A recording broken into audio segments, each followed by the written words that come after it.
At first glance, you'd be forgiven for thinking that these are part of the On-Cloud range, but they're not. In fact, they're actually the Skechers Glide-Step Pro. So they have a very similar midsole in appearance to the On-Cloud, but how do they compare in terms of price point, feel and fit? I'll break down these features in the video so you have a better idea if the Skechers are a better option for you. So first of all, if we look at the slip-in technology, we've got this heel pillow at the back of the shoe, so you can just slide your foot in along with the stretchy laces at the front. It provides a secure fit so you can just step in and go. We really like the fact that you don't have to bend down to take off the shoe, tie your laces.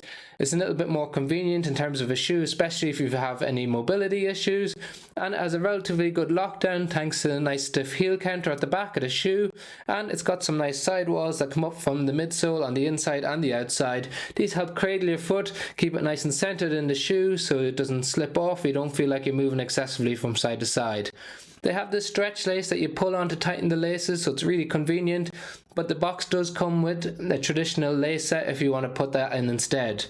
But let's talk about the midsole, because this is the part that looks the most similar to the On-Cloud.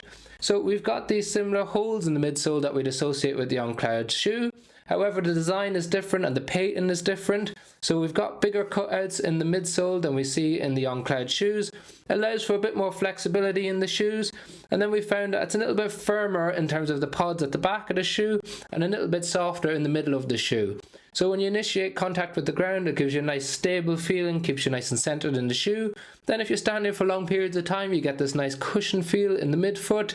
And then it's got a really nice rocker geometry, so it helps with the push-off phase of the gait cycle.